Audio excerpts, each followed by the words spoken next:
자, 가장 원초적인 질문인데 음, 우리가 AI를 많이 사용을 하면서 이 AI 시대 때 왜 공부를 해야 되는가에 대한 질문을 조금 영상을 찍어보고자 합니다. AI가 대신 코드를 짜주는데 왜 우리는 직접 코드를 짜는 걸 연습을 해야 되고 또 그냥 AI가 짜준 코드를 가져다 쓰면 왜 안 되는지 그런 거를 실제 사례와 조사에 따른 연구 결과들을 조금 조사해서 영상을 한번 찍어보고자 합니다. 자, AI가 다 알려주는데 우리는 왜 공부를 해야 될까라는 질문부터 시작을 할 겁니다. 그래서 보시면 오늘의 좀 이 영상 단계를 좀 보시면은 자, 실제 연구 결과들을 좀 수집을 해서 이 내용을 조금 제가 확인을 했고 그리고 우리 인지과학 측면에서 왜 AI가 여러분들 학습을 방해하는지에 대해서도 조금 볼 겁니다. 그리고 실제 점점 성능이 올라가고 있지만 지금 현 시점에서 어느 정도로 쓰이고 있는지에 대한 또 체크도 해볼 거고요. 그리고 실제 전문가들은 어떻게 활용을 하는지도 보도록 할 겁니다. 그리고 마지막으로 실전으로 어떻게 학습을 적용시켜서 활용할지도 보려고 합니다. 자, 결국은 이제 요거라는 거죠. AI가 굉장히 편하긴 합니다. 근데 만약에 인터넷이 안 되거나 오프라인 환경에서는 예전 개발자들과 다르게 지금 시대에 이제 개발 공부를 하시는 분들은 혼자서는 코드를 한 줄도 못 짜는 경우가 굉장히 많습니다. AI한테 목표를 던져주면 어지간한 건 그냥 되지만 문제는 그렇게 만든 코드는 혼자서는 다시 한 줄도 못 짠다는 겁니다. 결국 면접장에서는 AI가 의미가 없어져 버리고 나중에 이제 합격을 하셔서 회사에 가셔서는 쓰셔도 되지만 우리가 넘어야 될 건 사실 이 면접장이거든요. 노트북을 닫는 순간 머릿속이 하얘지고 내가 짠 코드를 여러분들이 코드로 분석해서 설명할 수 있어야 되고 요게 이제 실제 면접장에서 많이 겪는 고충이라는 거죠.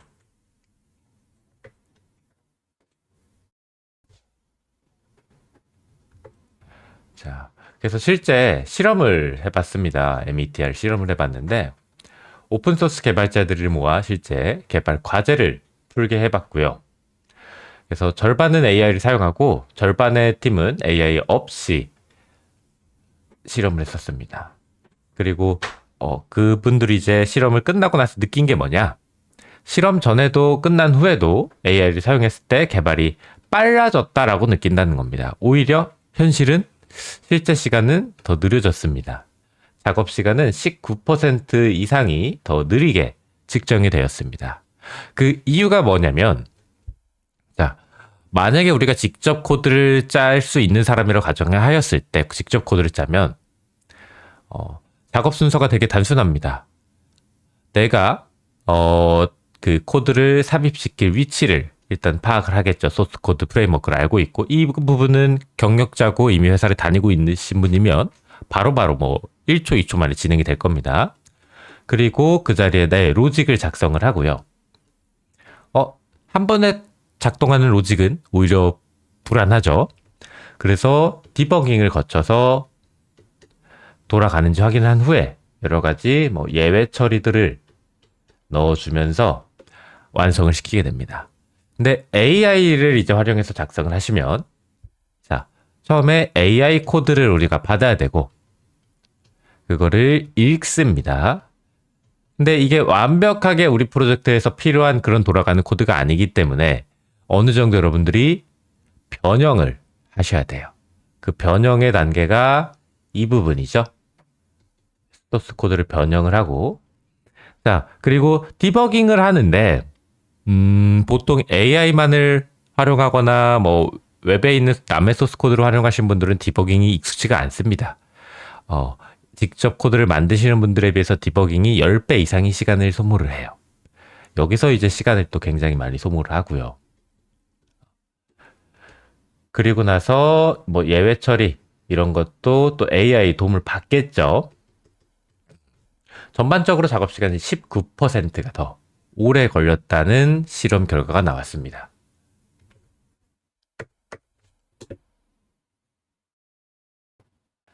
자, 그래서 우리 두쫑쿠 같은 거예요. AI는 정말 맛있고 달콤해서 한 번에 먹지만 그 딱 한 번에 먹은 그 만족감으로 인해서 스트레스가 풀린다라고 느낀다는 겁니다. 근데 실제로는 그런 그 엄청난 양의 당분이랑 정제 탄수화물이 몸에 들어가면 그 순간 기분만 좋아질 뿐이지 사실은 몸 신체에 대한 스트레스는 더 쌓이기 때문에 내 스트레스 수치는 더더욱 시간이 지나면 올라갈 수밖에 없는 구조가 된다는 거죠. 그래서 AI 학습도 이랑 굉장히 비슷하다라는 겁니다.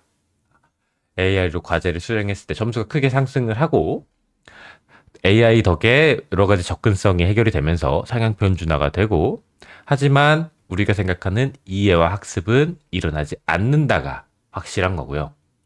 그리고 오히려 이제 잘하는 학생들 같은 경우에는 이거를 하면서 진행을 하기 때문에 더 나의 지식의 범위를 넓혀가고 디테일을 더 깊이를 넓혀가게 있어서 피드백 받으면서 성장이 더 빨라지기도 합니다. 그리고 AI 답을 전부 사용하는 게 아니라 참고를 하되 결코 본인이 또 작성을 해서 수동적으로 수용을 하게 되고 그래서 이 컴퓨터 공학에서 이제 예전과는 다르게 중간이 거의 없고 잘하는 사람만 이렇게 있고 못하는 사람만 이렇게 있고 두 가지 그 구조로 나뉘게 된다고 보시면 됩니다.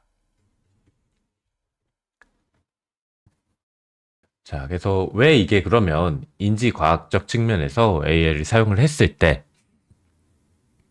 왜 학습이 일어나지 않는가라는 겁니다.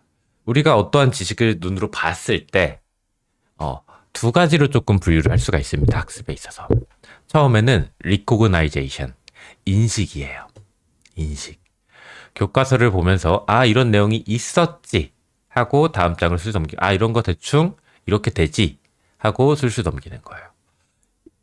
그래서 우리가 뭔가 내용을 빠르게 판단할 때 목차만 보는 느낌이죠.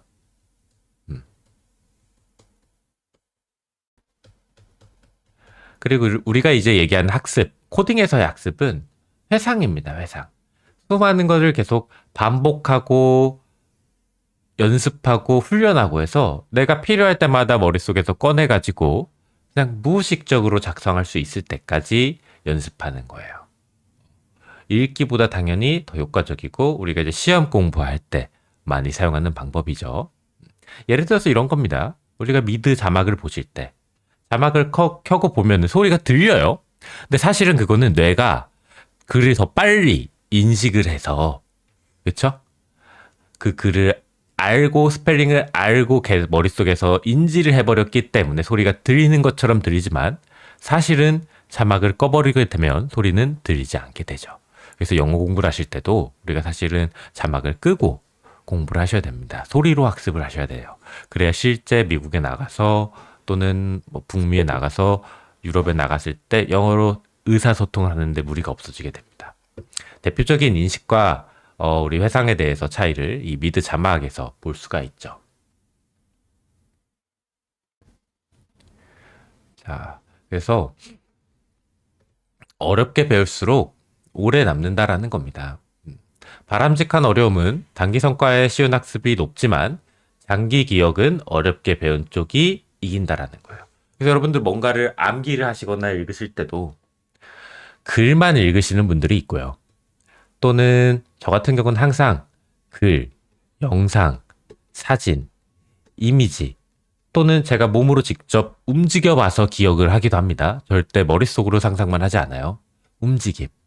다양한 것들을 함께 합쳐서 동작을 합니다.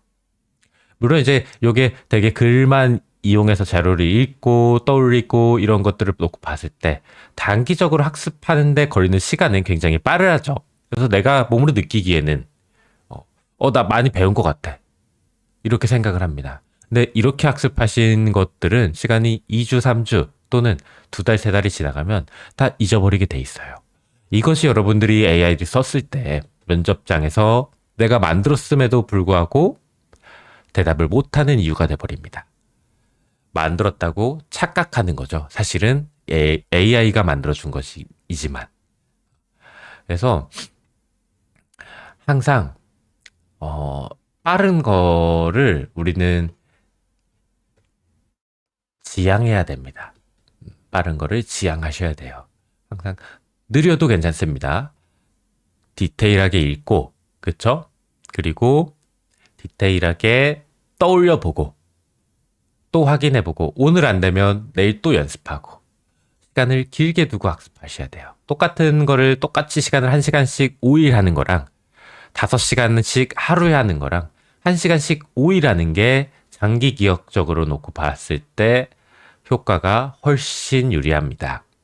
그래서 뭔가 빠르게 성장하려고 할수록 아이러니하게도 내 성장에 걸림돌이 될 수도 있다는 점, 우리가 인지과학 측면에서 조금 알아봤습니다. 그래서 또 AI는 여러분들이 아는 범위까지만 답을 해줍니다.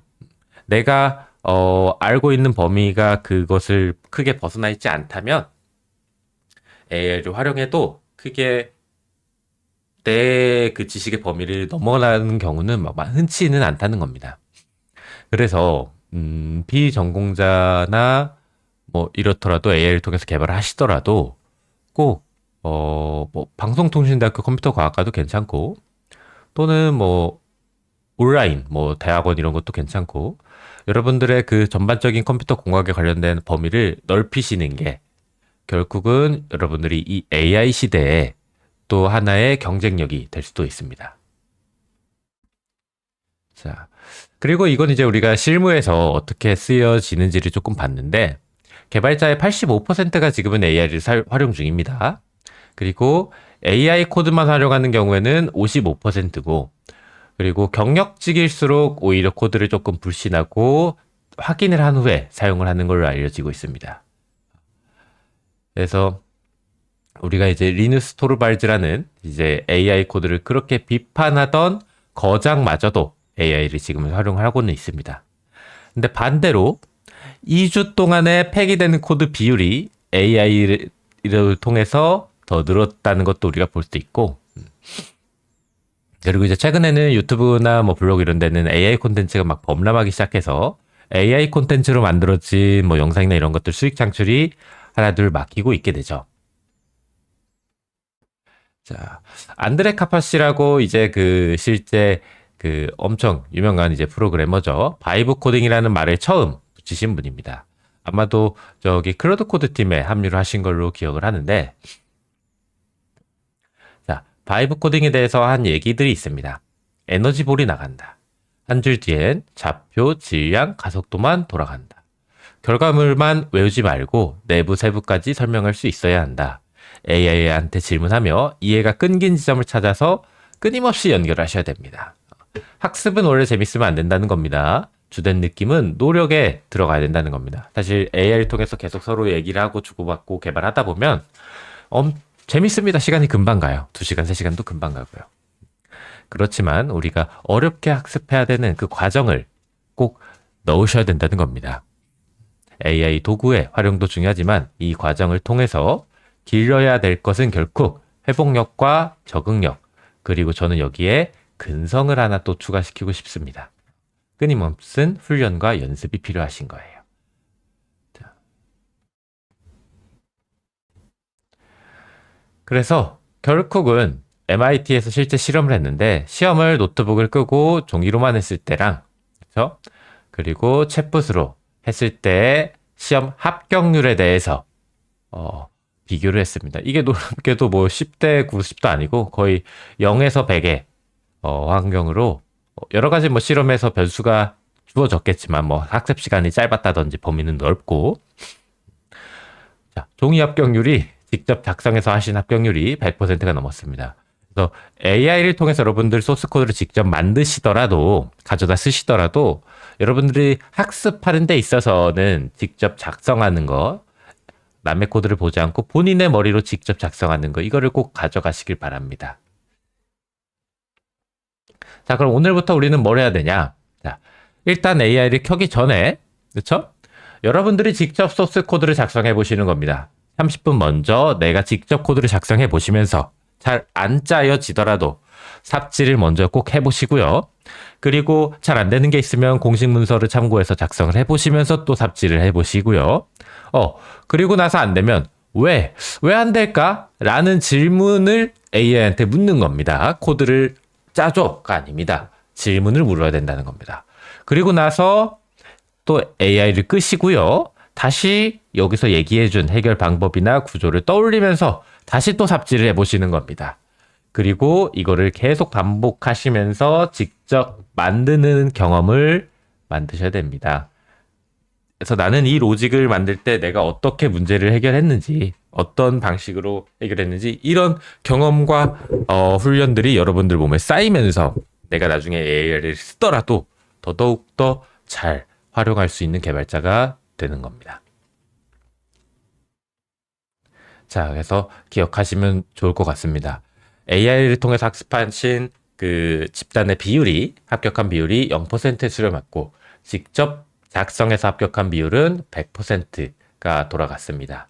그리고 AI 사용 시 더 걸린 시간은 20%가 증가를 했고요. AI 쓰는 개발자는 85%의 수렴을 합니다. 더 안전했던 코드는 AI가 55%는 실제로 안전한 코드를 작성을 해줬습니다. 근데 이 말은 결국 반반이라는 거죠. 그리고 인지하는 학습이 아니라 우리 리콜, 꺼내는 학습을 했을 때 학습 효과가 2배 가까이 넓었다는 겁니다. 자, 그래서 실제로 이제 AI가 여러 가지 학습을 인지를 방해하는 것도 우리가 알게 되었고, 그럼 이제 우리가 어떻게 공부를 해야 될지도 정리를 조금 해봤습니다. 그래서 이 부분들을 여러분들이 직접 씨름하면서 몸에서 체화를 하시면 좋을 것 같고, 공부를 하실 때 꼭 이 방법으로 하시는 게 정답은 아니겠지만, 지금쯤 이제 AI가 어느 정도 자리를 잡아서 많은 분들이 이러한 그 느낌들을 느꼈을 거라고 생각을 합니다. 그래서 이 내용들을 좀 정리를 해서 여러분들의 학습 방법에 도움을 좀 주고자 영상을 녹화를 하게 되었습니다. 시청해 주셔서 감사합니다. 그리고 뭐 질문 있으시거나 궁금하신 점 있으시면 댓글 서로 남겨주시면 우리 서로 자유롭게 또 댓글 남기면서 이야기해 볼 수 있으면 좋을 것 같습니다. 뭐 너무 비방적이거나 이런 댓글은 제가 어차피 가릴 수 있기 때문에 편하게 익명이니까 여러분들의 생각도 나눠주시면 좋을 것 같아요. 영상 시청해 주셔서 감사합니다.